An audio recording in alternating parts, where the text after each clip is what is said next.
Hare Rama Krishna, Hare Rama Krishna. The light coming from this mantra, we say that light of the Atma, or the Paramatma, that is the light which gives us knowledge, gives us the ability to see something in the universe. So this mantra is apt when we have to look at the bhavas, because bhavas are fully based on visibility.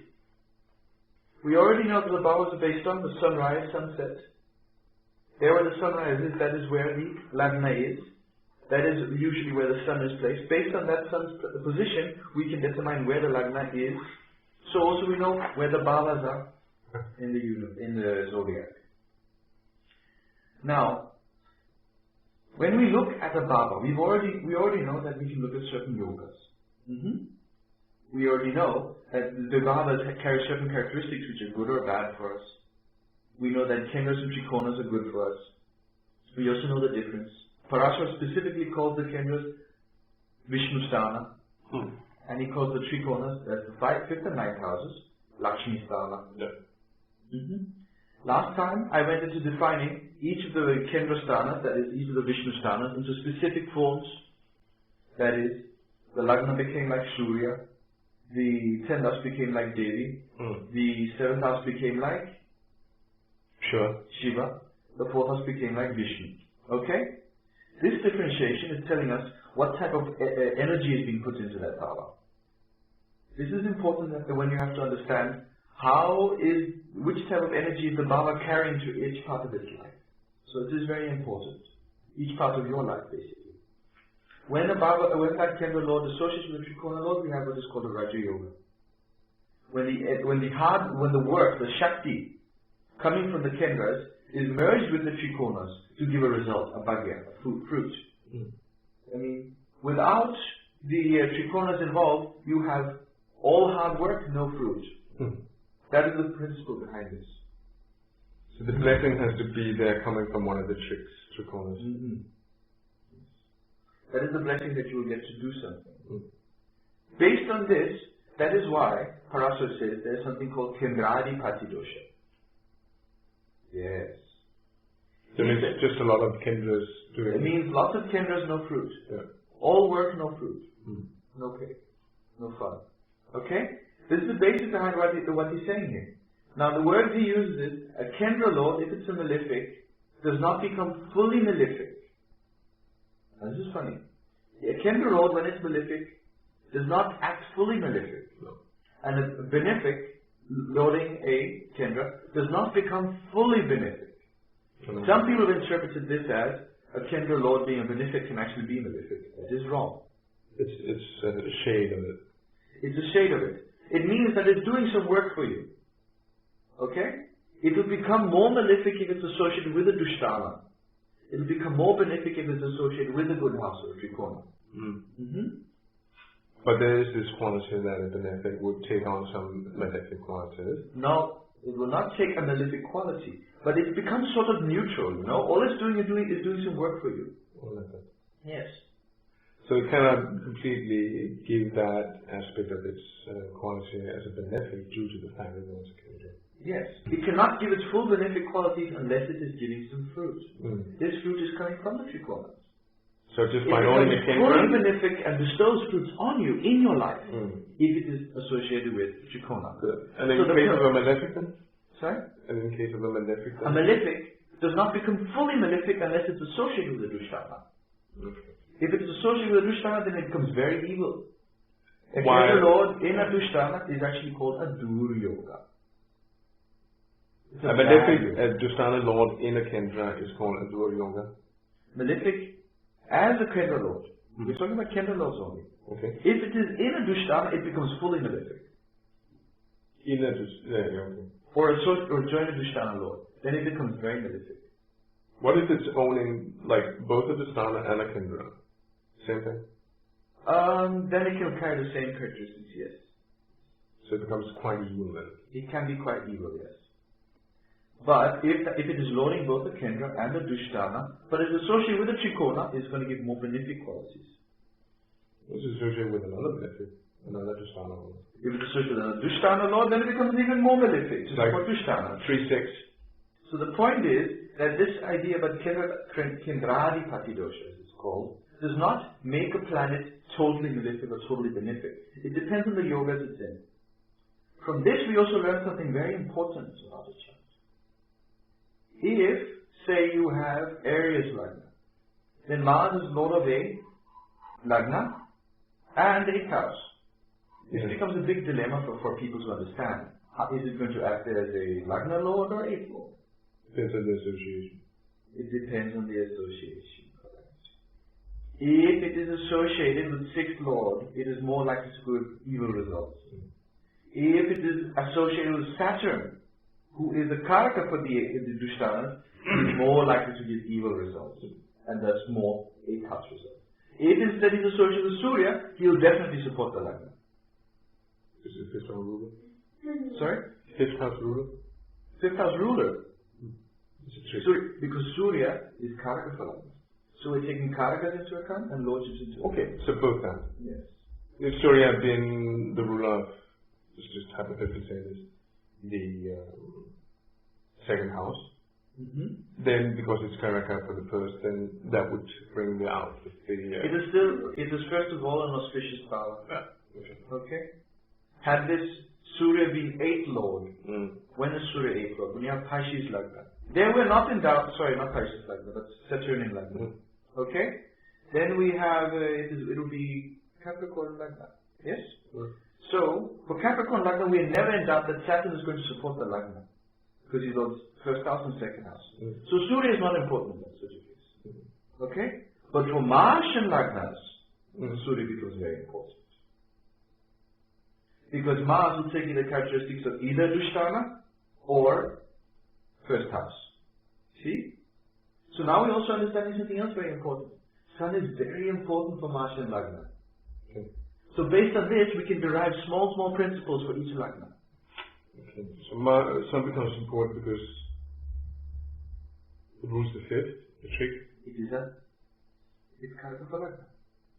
The auspiciousness of a Mahaṛṣi Lagna will come whether the Sun is well placed in the chart.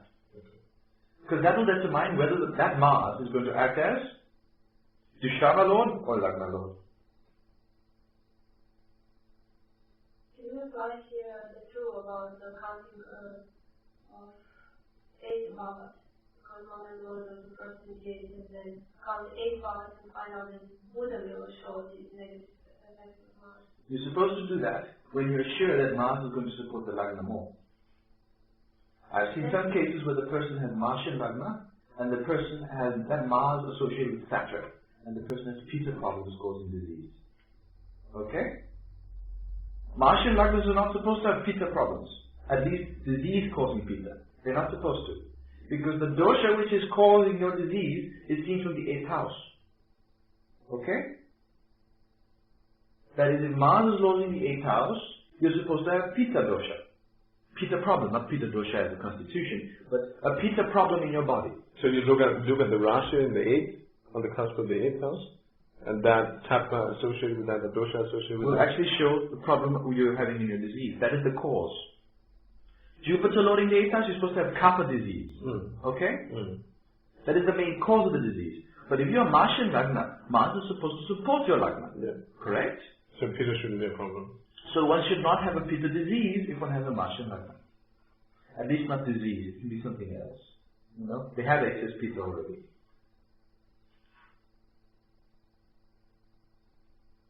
So you can see that we're going a bit deeper into bhavas now. Yeah. Okay? We can derive certain small rules that we must look at for each Lagna based on this. For Jupiterian Lagnas, the worst thing is Rahu. We are always scared about Rahu. Okay?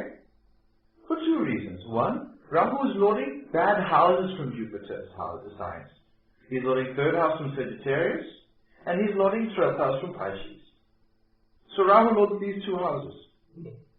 So he becomes very malefic for Jupiterian Lagnas. So if you see a Pisces Lagna, the first thing you must look at is Rahu. Or if you're looking at a Sagittarius Lagna. So it's only the 3rd house, which is a milder Dushtana, but is it because that is the what's this called? From a Jupiter. Yes, this is one of the bigger reasons. Also, 3rd house is not very good for Jupiterian Lagnas. Because Jupiter believes in peace. Third house is all about war. The exact opposite. So this is a very dangerous house. That's why he gets his Mahaṛṣi started.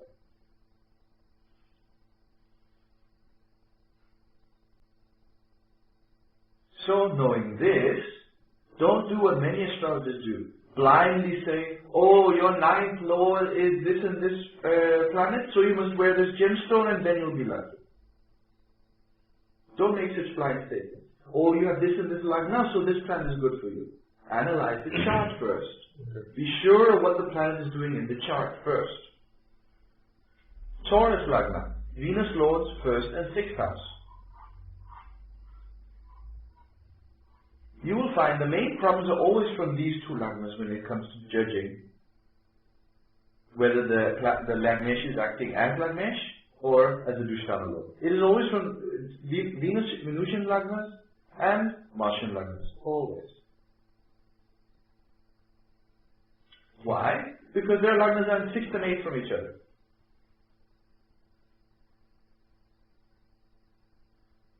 All the passion which comes from these two Lagnas,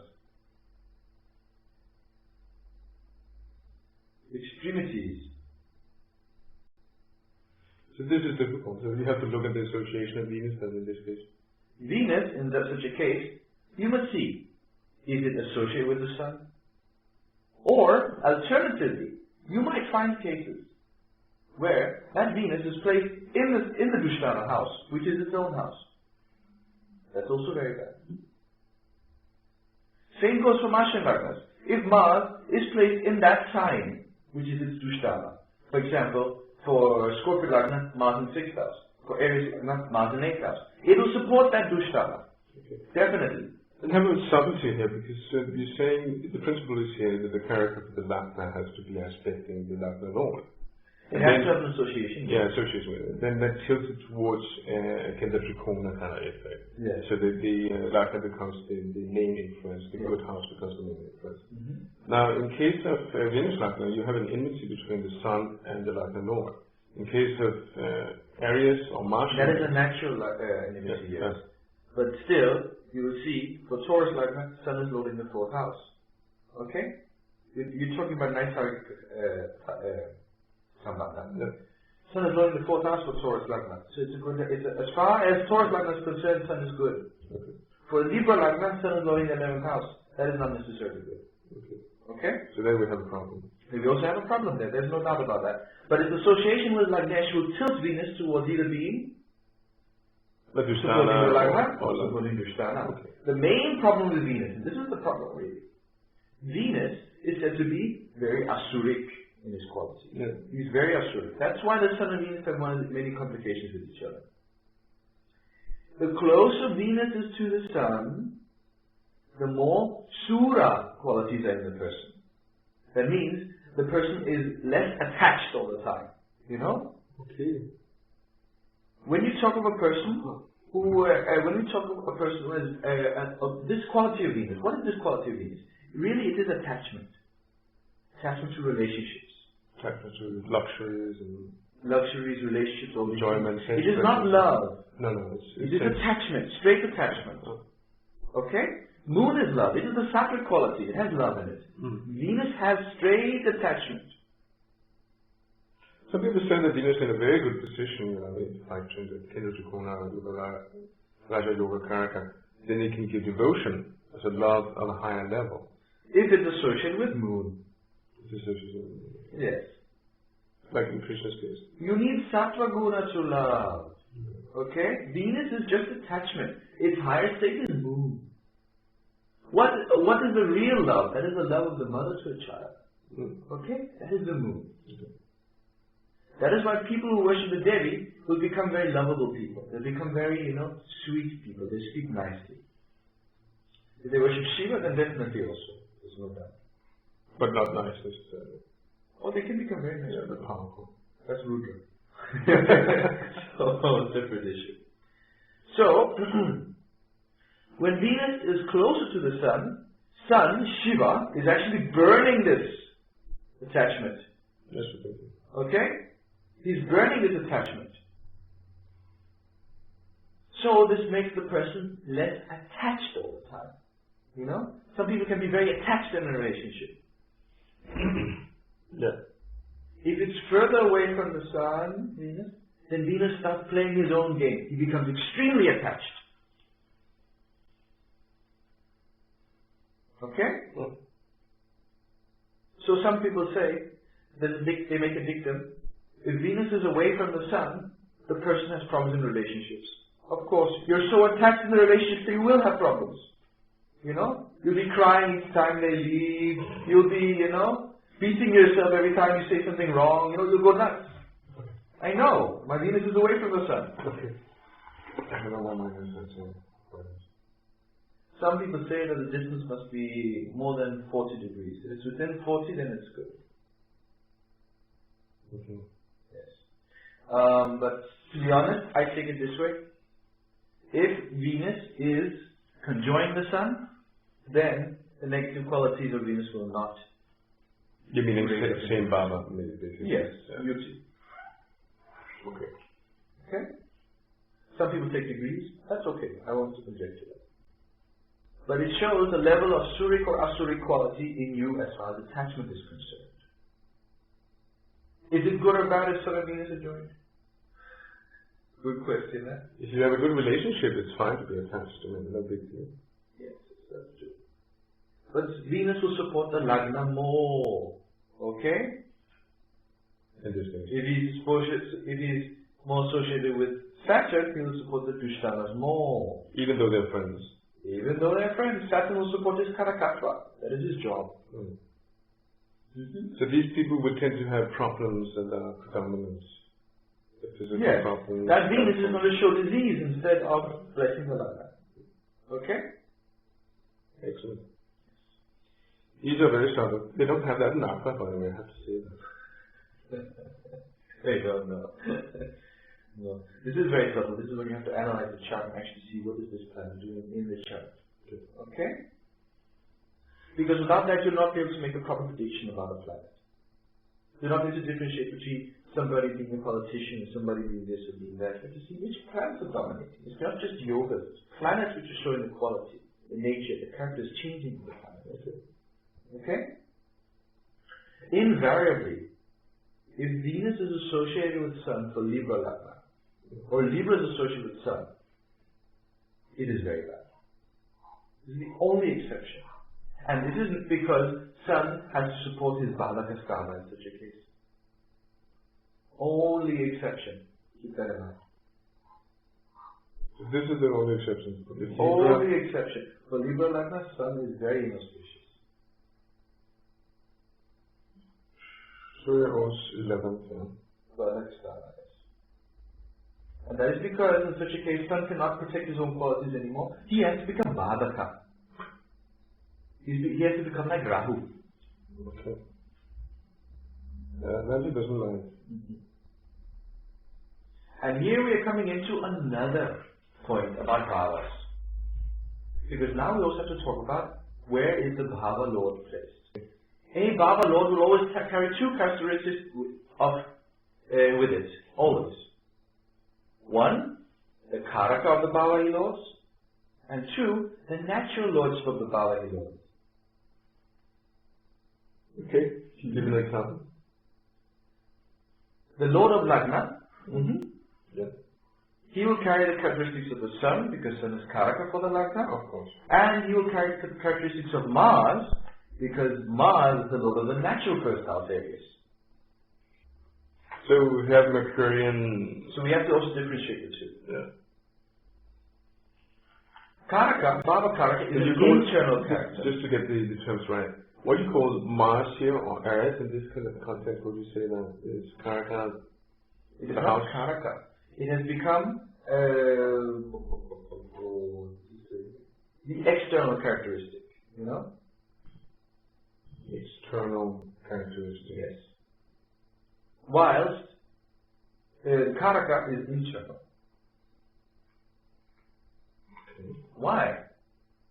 Internal characteristic comes from bhavas.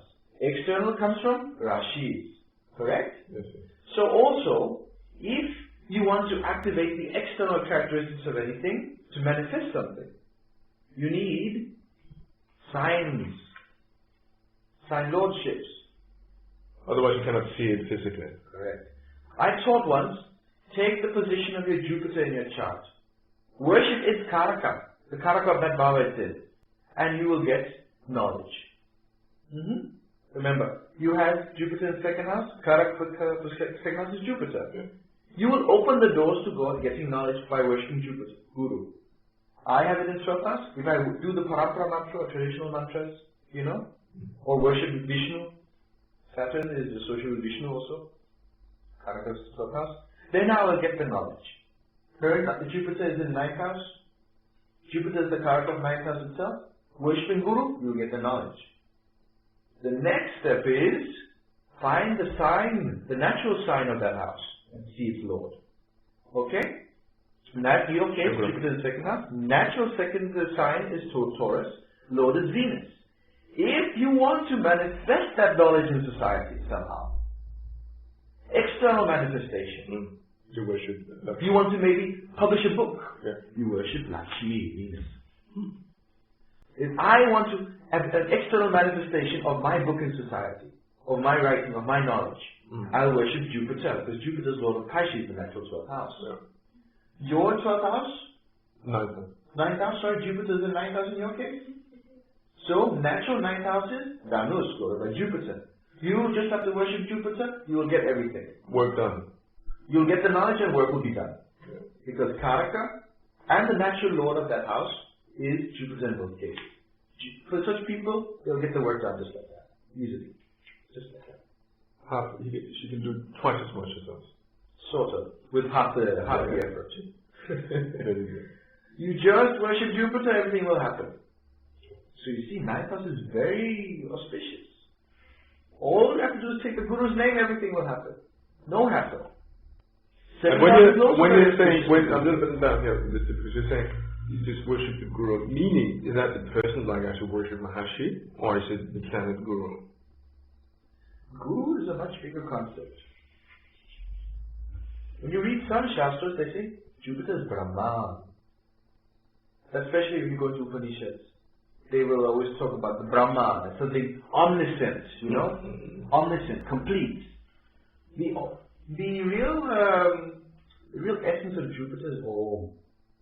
Because it's the only planet which is bringing all the other planets together. This is the Akash Tattva. Okay? Yeah. Whenever you worship the higher forms of God and you're going into the Nirguna forms, you are always having this idea that it's sort of, omniscient in some way. It's within everything but also not within everything. What is this everything? This is Akash Tattva. At least the other tattvas we can see, this is earth, this is water, this is fire, this is air. But Akash is in everything. So, when we first worship on the tattva level and try to understand Jupiter, it's everything. Akash, in everything, everywhere also. So, we see Jupiter as that one which has all the knowledge. Okay? Which can guide you, which can switch on the path, do everything for you. Okay. We say it's the one which is uniting everything. In the mantra Hare Rama Krishna, we say Rama is like Surya, Krishna is like Chandra, but Hare, that word Hare, is everything. So that's like Jupiter. Yeah. So, Hare, that's why in the Parampara, we are taught the first mantra we should use for meditation is Hari. But, when we are taught that, remember I said, you should say the mantra Hari, Hari, and think of any Devata. Any Devata. You can think about Jesus, Prophet Muhammad, Krishna, Rama, Shiva, anybody, and meditate using the word Hari, Hari. So it is omniscient. It is everything. Okay? The easiest way to approach this omniscientness is first by approaching the Guru. Which Guru? The real Guru is the one which is guiding you all the time. Your Guru in a physical form is only one who is representing that planet Jupiter in your chart. How about all these people who have had Gurus who have done this, who have done that, to all sorts of people, done wrong things. Right. Are we saying that Jupiter is bad? He is supposed to represent some knowledge to you, coming to you. That is Jupiter. Maybe for a temporary period of time he was like Jupiter, then he became another planet, Rahu or Surya or whatever, okay? But it is actually the higher manifestation. This is God coming down as Jupiter, and to give the knowledge. So the easiest way is to first worship as a teacher.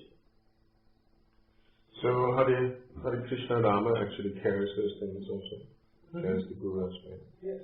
But then in terms of, what was it, it's Vamana? In terms of the Vishnu avatars, it's Vamana.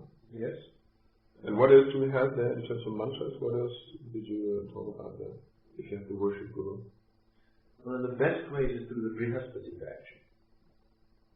That will ensure that the knowledge you get from the Guru never leaves you. And that is what this Bhuva Swaha, that's a Guru. No, Brihaspati Gayatri is different. What is that? That is a secret. It starts with Vrishabham.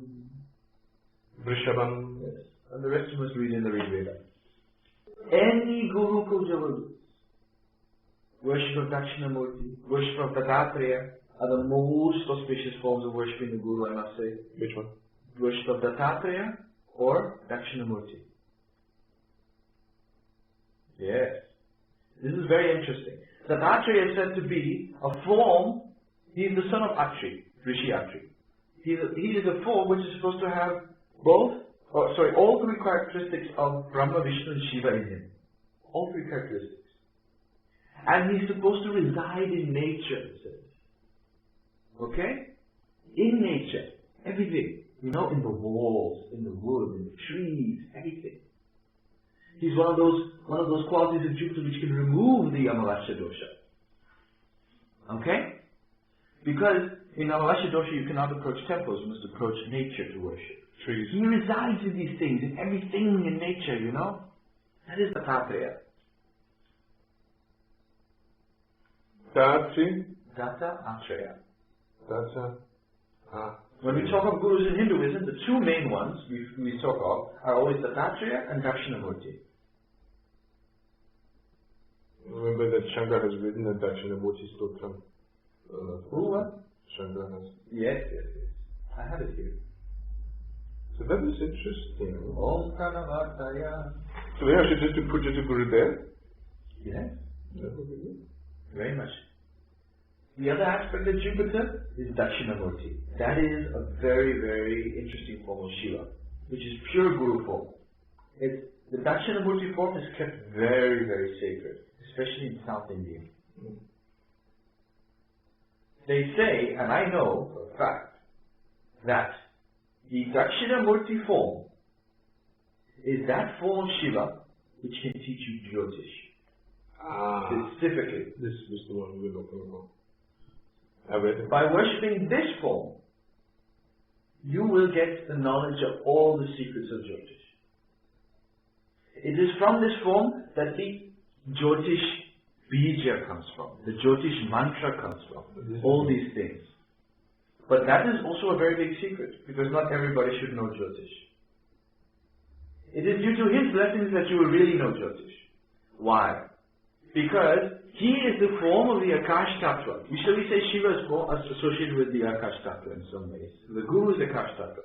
He is that form which is associated with Agni. Whilst Dattatreya is that form which is associated with Jala Tattva.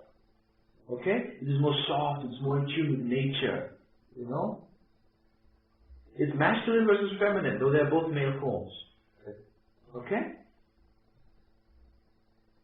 To really ascertain the right deity for you, you should see your chart and see, is Jupiter in a sign which is more fiery, masculine? That is, if it's an odd sign, or if it's in an even sign, then it's more watery, feminine. Yes. It does not mean that Dattatreya cannot give knowledge. I worship Dattatreya. I've got lots of knowledge. Through small, simple mantras. A good mantra for Dattatreya is Clean Datta Guru. Klim Datta Guru. Yes. Just Klim Datta Guru. Klim Datta Guru. Yes. Klim Datta Guru. It has 5 syllables, so it is very comfortable to recite. You immediately feel that the mantra will work for you, and quickly knowledge will start coming. You will start expanding your memory in a big way. It happens very fast. Good for memory. Yes. And expansion of knowledge. People who worship Shiva will like this mantra very much. I like it. It's very comfortable. Klim Datta Guru, Klim Datta Guru. Especially if you add Klim, it's good for the Agni. So what is Klim? Is a bija for what? It's called Kriva Bija. It has 2 associations with it. On one hand, among the tattvas, it's associated with Agni. Okay. But among the gunas, it is associated with coming out of tamas guna. When we have the 3 main bijas, Krim, Shrim, and Klim, Klim is the one taking out of tamas guna. It is associated with Krishna, and that is why that bija is associated with Krishna in the black form, the dark form. Because if you worship Krishna in that form, you come out of tamas guna. If you see Krishna's chart also, you will see a parivartana between 1st and 3rd houses, where the guna is actually coming out of tamas guna. The 3rd house is joined malefic planets, also tamasic planets. It's coming out of tamas guna and going into sattva guna, exalted moon in the Lagna. Exalted sattva guna there. Okay. So if you see Krishna's chart, his form was that one who was supposed to take the world out of tamas guna. Worshipping him with the clean bija and saying clean Krishna clean, or just clean constantly, will take you out of this. I could do that. Everybody could do that. Whereas Ram is the one who's establishing sattva guna within rajas guna. That is why his bija Shrim, that bija Shrim is associated with rajas guna. When you say this mantra, Shrim, Shrim, Shrim, what happens? You become like a Raja Rishi. You become a seer or sage within this Rajas Guna society, within this mundane society, like Raja Rishi Janaka. That is why Kamalatmika is said to make you a Raja Rishi when you worship her. But her bija is Shri. Sattva in Rajas Guna. Yes. So within activity you become a sattvic person. Yes. The final one is Kri. That is the one which is sattvic by itself. It is called the Brahmana bija. It is like Jupiter itself. You know? You become a Brahma Rishi. You become a real Brahmana. There's a lot of purity associated with this also though. So where were we? Going back to Jyotish. Oh, we were just about to say a mantra for Dakshinamurti. Dakshinamurti. Simple one is Om Dakshinamurtaye, Murtaye specifically, Namah. That's a simple one. It'll work. It's a very good mantra. Dakshinamurtaye. In the Dakshinamurti Upadeśa and the Dattatreya Upadeśa, I read both of these, you know. They're very nice Upanishads to really read, derive mantras from. The Dattatreya Upanishad is very, very easy to read. So even Dakshinamurti Upanishad. They're both meant to give you knowledge about the Guru and so on. Okay. A very strong, the Dakshinamurti Upanishad will give you mantras for Chiranjivani, that means living beyond the bondage of time.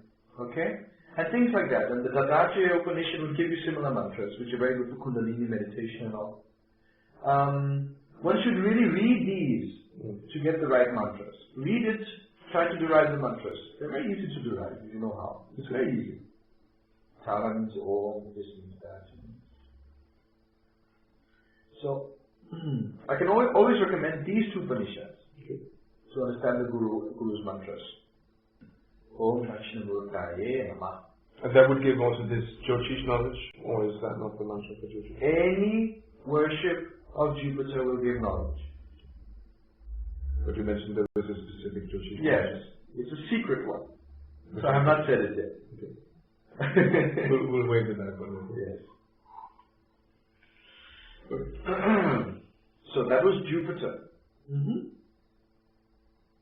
So the 9th house we realize is so auspicious. Its Karaka is Jupiter, its natural lordship is Jupiter.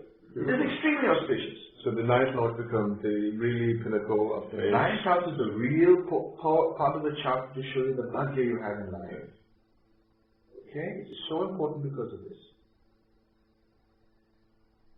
So, okay. Now let me go back to a bit of lordship and I'll get coming back to the ninth house. We've ascertained if you want a part of your chart to open, that you use the Karaka of that house. Right? Jupiter is in ninth house, you worship Karaka of ninth house, Jupiter will give you knowledge. You want that to be established in the world, you worship the natural lordship. Which is again Guru in this case. Sorry? Which is again Guru in this case. Which is again Guru in this case, for ninth house. Now, if a planet's lordship is also going to carry these qualities? It means the ruler of the ascendant will always carry the quality of Aries and Surya. Sun and Mars. Okay? But you say Mars specifically, you do not say the Aries. I'm saying Mars. Yeah. It's lordship. Natural lordship. So, Parasara says that if a person has Lagna Lord in 5th house, the person will be very aggressive, have a short temper. Why is that? What was it to interpret? Well, is it Surya or is it Magna? Does Surya in 5th house make you short-tempered? As a Lagna Lord? Just take the planet. If Mars is in 5th house or Surya is in 5th house, which one makes you most short-tempered? Mars, though, definitely. Surya in 5th house does not make you short-tempered by nature. It can make you a bit egoistic. Self-centered. Because that is what is on your chitta all the time, thinking about protecting yourself. Or not protecting, sorry. You're thinking about yourself and how your name could be bigger. 5th house shows what your chitta is always thinking about. So, the external manifestation is that the person is short-tempered by nature. Now, what else? Parasara says that the person can become a minister, advisor. Are we talking about Mars or We're still talking about Lagnesh in 5th house. Just Lagnesh? Could be anything. Well, the 5th house is giving advice. It's being the minister. It's the natural Surya. Remember, 5th house shows what is on your mind all the time. Okay? What is internal for you is the internal characteristics of a planet. So if a planet is Lagnesh, its internal characteristic will be Surya. Okay? So it is like, as far as you are concerned, Surya is in the 5th house. So, 5th house shows chitta, what you're always thinking about. So you're always thinking about government, rulership. You're thinking about the correct government service, ministership. External characteristic will be what other people are seeing in the world. Right? So, if I have Lagnesh in 5th house, it will have the external characteristic of Mars. So everybody else is going to see Mars in it. So people will see an aggressive person or a kind of a belligerent personality. And you yourself will always be giving advice. You will give advice. In politics, interested in ministership and all these things. Correct. Interested in power. Another one. If Lagnesh is in 3rd house, the person is very courageous. He will look courageous to everybody else because the external characteristic will be Martian. So he appears to be very strong and bold. Very strong fighter. Yeah. But internally, the person will think about what is right, the rules and the regulations. Sun in 3rd house makes you very courageous. Okay? So if you have Lagnesh in 3rd house, you are courageous. Yeah. And other people are seeing you as a very strong fighter. See? Lagnesh in 6th house. But it will be motivated in a good way, wouldn't it? Because Sun. Yeah, Sun they can always doing these things according to what is right, and, you know. Right. Okay. Lagnesh in 6th house. Sun in the Sun is the internal thing. So the person is always thinking about himself, his well-being, his Lagna. Would that be right? Sort of. The external manifestation is much clearer here. He will be a very, very good fighter. And he will win lots of battles. Okay. Mars is in the 6th house. Okay? Yeah. You're always fighting. You're always winning. You're always winning. Yes, you're a very strong fighter. Okay? But your battles will not end. Okay. You'll be very just all the time. Or you're always very righteous. Why? Because you believe you're fighting for truth, for Satya. Why is that? Sun is Satya. Additionally, because this is in Kendra to the 9th house, you will always be very, looking at law and things like that, and always be very interested in furthering the law and things like that. Kendra to 9th house. Law is from the 9th house.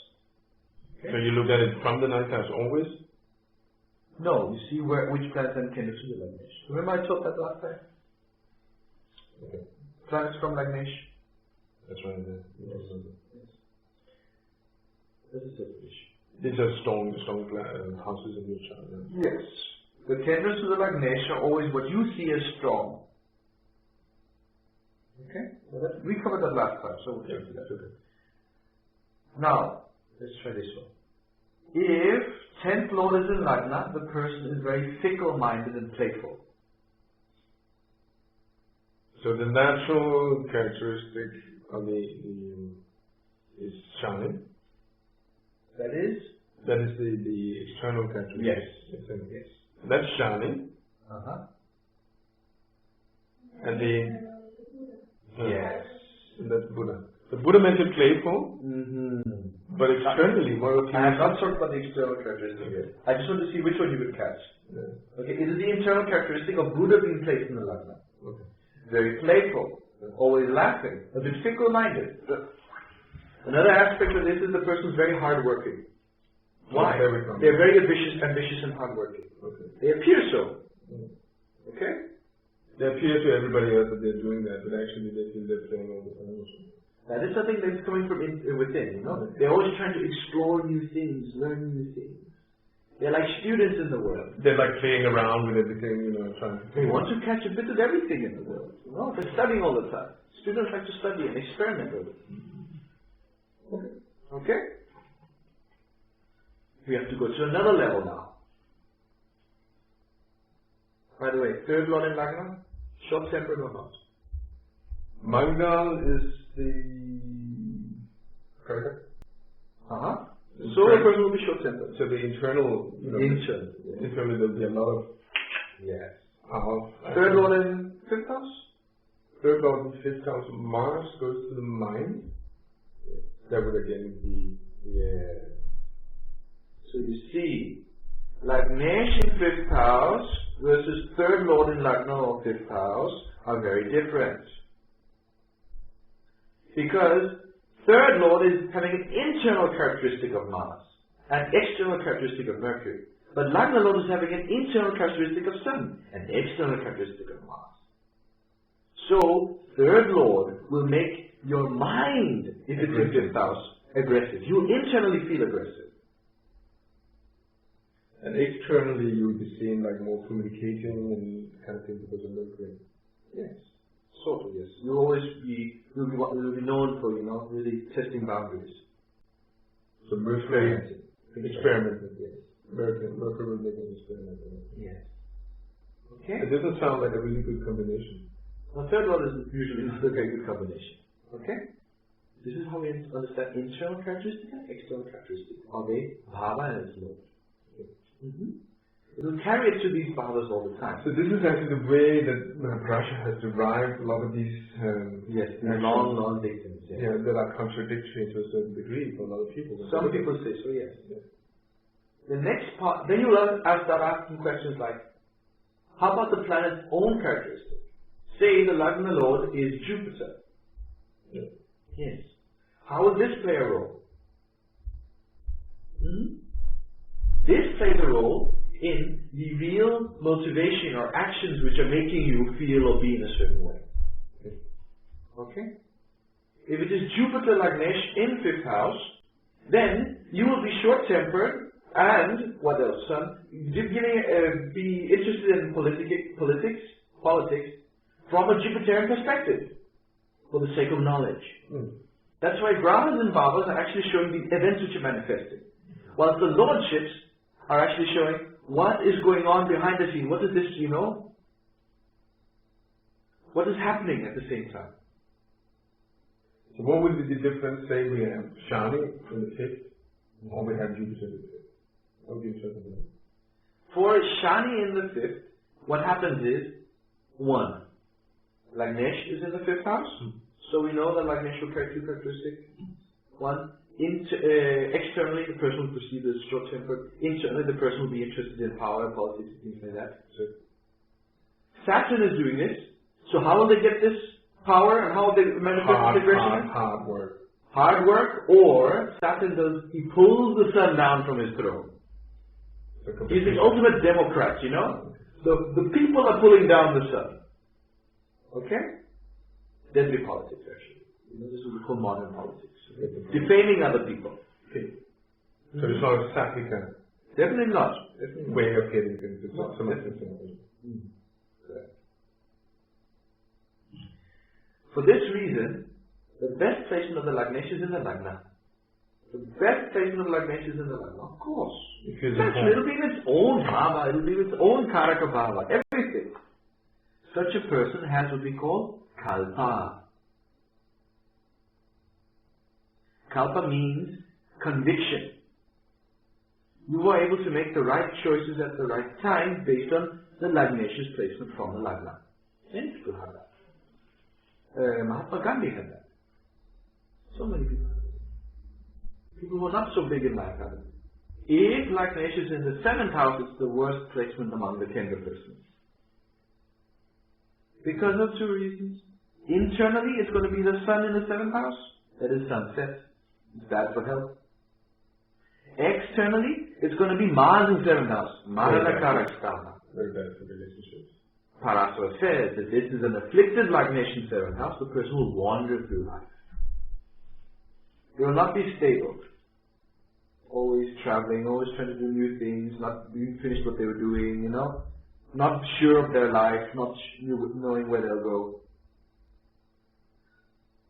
And it's not very good for the spouse either. And now we'll come to that. Now the thing is, you have to remember these few points that you understand everything.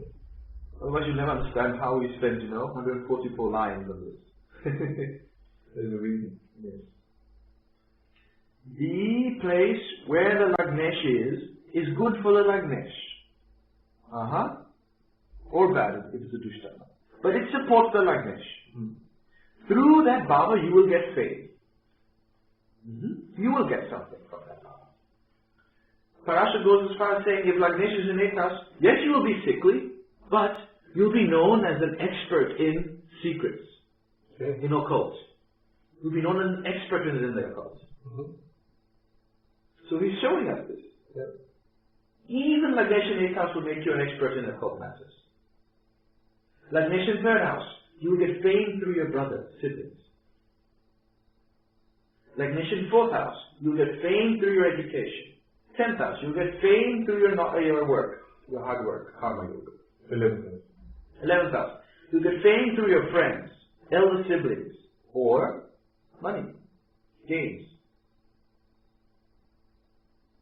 You simply take what that planet is showing in your life and you derive its significance. John Kerry, how did he really get into politics? He got married to a rich lady. He has Lagnesh in 7th house. He married 2 rich ladies.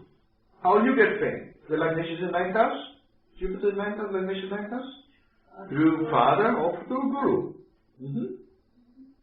I have one Lagnesh in 3rd house, one Lagnesh in 10th house. I get it fame through my brother or I get fame through my work. Okay? 3rd house also shows personal skill. My brother has Lagnesh in 3rd house. Maybe he'll get fame because I get famous. So you will help each other. Help each other. Okay? So, the Lagnesh is showing where you can get fame. You are taking something from this house. You must keep that in mind. You are taking some quality from this house, some resources from this house. So also, anywhere where the Lagnesh is placed is bad for that bhava and good for you.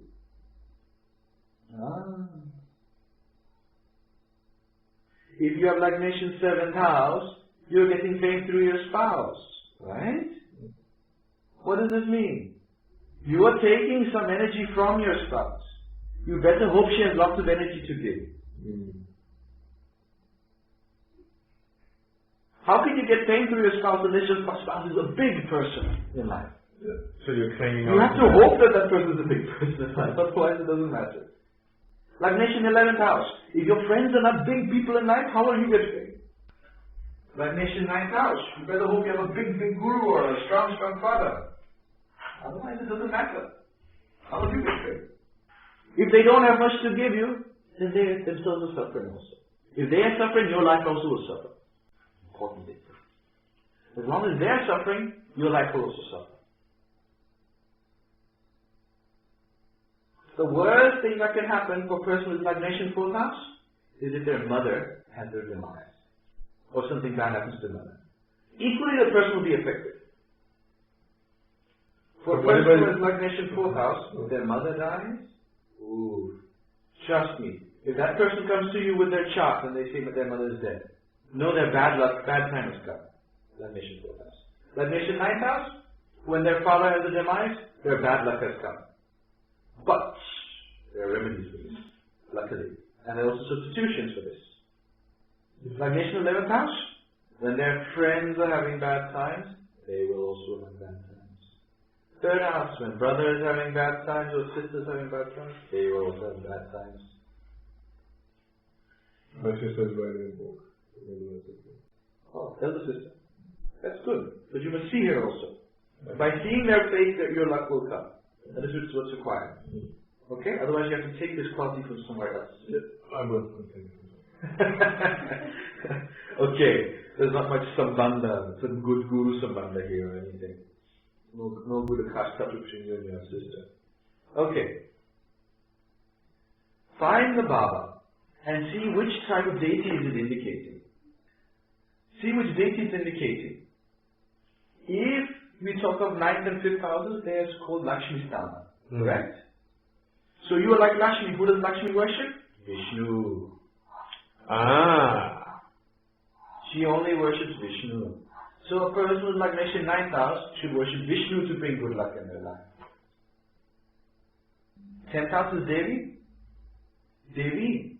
Who does Devi worship? Devi worships Ganesh. Did you know? She made Ganesh. She worships Ganesh. Oh yeah, Parvati, huh? Yes. That's why they say if you have Lagnation 10th house, you have the blessings of Ganesh. Because you've done so much Ganesh mantra.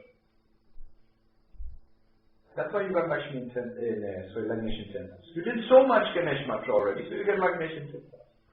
You become like Devi, Vishnu Ganesh all the time. Okay. Find the deities of the other bhavas. See who they worship. This is your homework.